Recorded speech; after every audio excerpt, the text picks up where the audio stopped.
மயிலாப்பூரில் ரவுடி மௌலி கொலை செய்யப்பட்ட விவகாரத்தில் தேடப்பட்டு வந்த முக்கிய குற்றவாளியான மற்றொரு ரவுடியை தற்காப்புக்காக போலீசார் துப்பாக்கியால் சுட்டுப் பிடித்த சம்பவம் சென்னையில் பரபரப்பை ஏற்படுத்தியுள்ளது.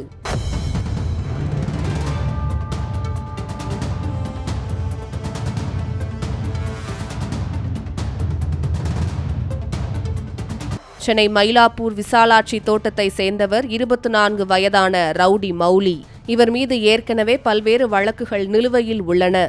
இந்நிலையில் கடந்த 20ஆம் தேதி மந்தைவெளி பறக்கும் ரயில் மேம்பாலம் அருகே இருசக்கர வாகனத்தில் சென்று கொண்டிருந்த மௌலியை பின்தொடர்ந்து வந்த மர்ம கும்பல் ஒன்று கொடூரமாக வெட்டி சாய்த்தது.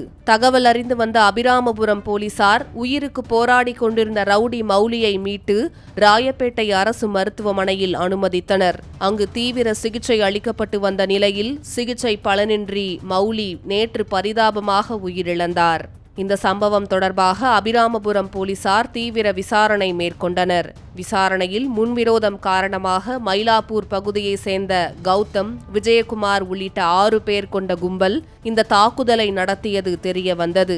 இதையடுத்து இந்த வழக்கில் தொடர்புடைய கௌதம் மற்றும் நிரஞ்சன் ஆகிய இருவரையும் போலீசார் நேற்றைய தினமே கைது செய்தனர். இந்நிலையில் இந்த வழக்கில் தொடர்புடைய மற்றொரு முக்கிய குற்றவாளியான விஜயகுமார் அடையாறு இந்திராநகர் பகுதியில் பதுங்கியிருப்பதாக மயிலாப்பூர் காவல் ஆய்வாளர் அம்பேத்கருக்கு ரகசிய தகவல் கிடைத்தது.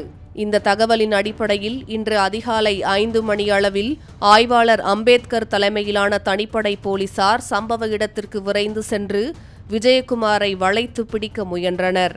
அப்போது குற்றவாளி விஜயகுமார் தான் மறைத்து வைத்திருந்த அரிவாளால் காவலர் தமிழரசனை வெட்டிவிட்டு தப்ப முயன்றார். இதில் காவலர் தமிழரசனின் தோள்பட்டையில் பலத்த காயம் ஏற்பட்டது.